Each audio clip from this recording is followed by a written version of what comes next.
What's going on? Doing a quick UFC 304 recap. Did really well on my bets, especially the bets that I, told everyone to play from my prediction video last week. If you followed every single bet that I placed, you would have profited 10 and a half units. So $100 bets, one unit $100. That'd be $1,050 right there. So that's the thumbnail. I actually don't place $100 units at the moment.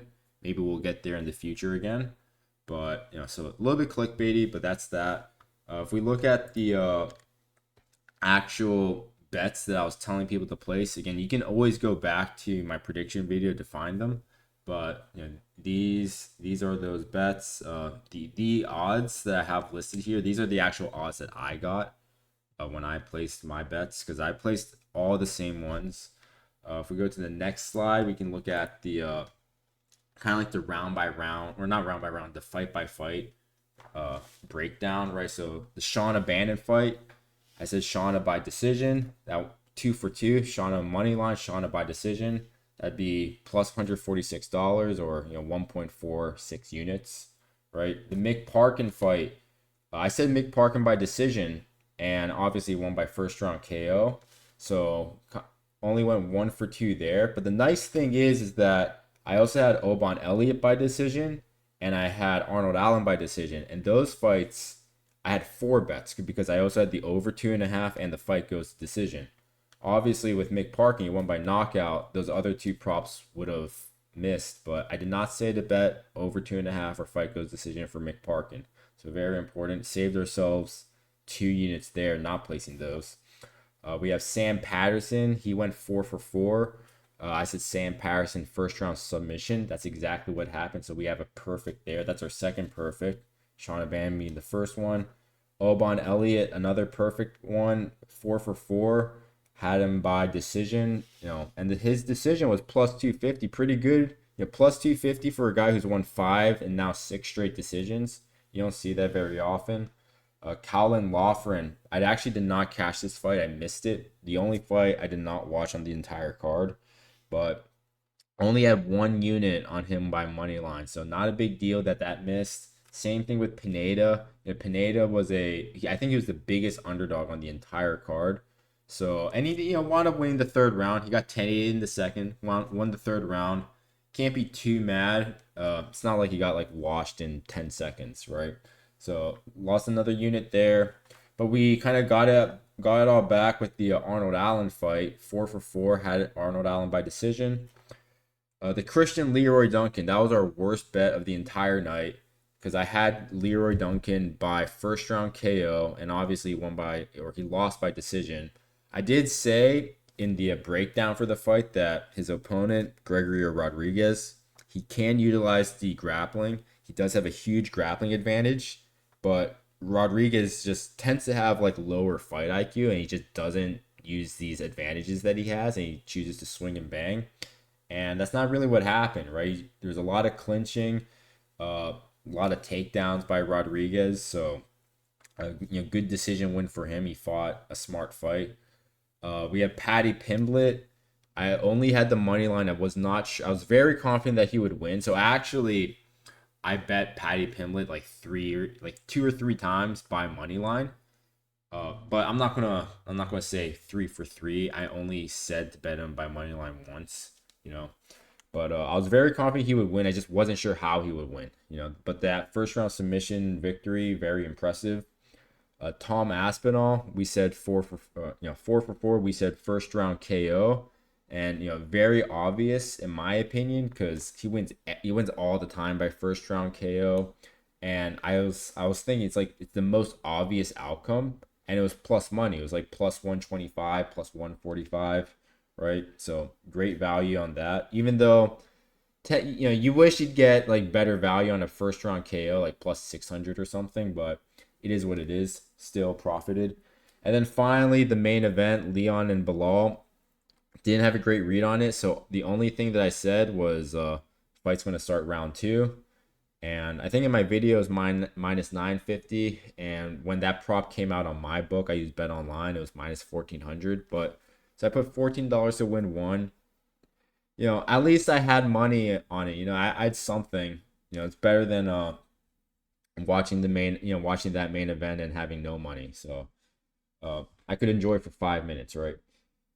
Moving on, we can look at how I actually did throughout the week. So, uh, you know, these other events, the other regional events, I did not put out bets for it, but I just figured I'd just share, how I do on these other regional fights, and then also like you get a rough idea of like how much I'm betting, like what my unit sizes are roughly. So right now they're about like $8-9 at the moment. Uh, because my bankroll is about 900 right now. At least it's about 900 after this week, and I'm doing like 1% units, so $9 units. But yeah, you can see Karate Combat minus $7 on Thursday, but I still profited with I think I swept Cage Warriors or something, plus 27 there. Did poorly on CFFC, and then Saturday you can see despite the thumbnail saying I won 1,050, I really won 77, right? And you can see also in the bottom right table here, I had 39 different bets total on this card, totaling about $445 in bets, and I won $77. So a lot of people might think that that's not a big deal, and it really isn't, but it's still, it winds up being 17% ROI, which is actually pretty good. It's a lot of people would be very happy about consistently getting 17% ROI, but very difficult to do. And then finally on Sunday, I did poorly on the Japanese Ryzen event, so lost $17 there. And then I think the last slide I'll show are just some missed opportunities. These are some bets that wound up hitting, and I wasn't really like thinking about them before the fight. And then like after the fact, you kind of look back and see like, hey, yeah, this would have been a good spot, to predict. And I'm not talking about like Bukowski's by submission. That was like plus 1,800. No one predicted that. But these are fights or these are bets or props that definitely make sense. And you could have argued them last week prior to the event. So the first one would have been like Makaev cop decision minus 135. And these are two flyweights. They wound up doing no damage in their fight, and like Makaev is like kind of a decisionator, right? Decisionator doesn't do damage. If he does get finished, it's late third round submissions. The Bruna Brazil bets money line plus 270. Her winning by decision plus 575.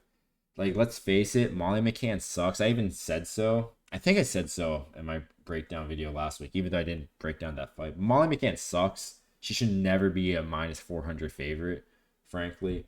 And I mean, Bruna Brazil's not that good either, but she is the bigger fighter. She's taller, longer, and she definitely has better grappling. I mean, that part's obvious because Molly McCann has no grappling. So just would have been worth a shot at the very least. And also Molly McCann, like her record, like she's never even beaten anyone who's remotely good in my opinion. So Bruna Brazil would have been a good spot. We had the Wood Pineda, and I had one unit on Pineda winning by money line, but Pineda's never won a decision, right? And he's lost by decision, I think 6, maybe now 7 times. Right? He's like 0-7 when the fight goes to decision. Wood is kind of a decisionator. He was hurting Pineda, especially in that second round. But it's like would have been a good spot to at least hedge, If you think, you bet Pineda, but you can still hedge it with the fight going to decision, you would have still profited, right? Would have profited 0.7 units. And then finally, the Bilal Muhammad winning by decision, that would have been great, plus 350. Totally could. I totally saw Bilal winning before the fight. I mean, I also saw Leon winning. I could see both guys winning, so that's why I just didn't touch the main event really. But I mean, plus 350 is just pretty good for Bilal, who's been looking really impressive leading up to his title shot. I think he's looked way more impressive lately than Leon has. Leon didn't look that great against Colby, didn't look that great in either fight against Kamaru, honestly. Whereas Bilal has, and Bilal's a decisionator, so plus 350 would have been a great spot. But it is what it is. Maybe for next week's event, we can identify some of these types of props ahead of time and actually hit them. So anyway, I hope you guys enjoyed. Look out for my next prediction video. I'll try to get it out either Monday or Tuesday. I want to get these out early in the week. I put my bets in very early so that the rest of the week I don't even have to think about this stuff. They're already in come Monday or Tuesday, and then the day of the fights I just have no control over it. That's the way I like to play. So anyway, thanks for watching, and I'll see you guys later. Bye.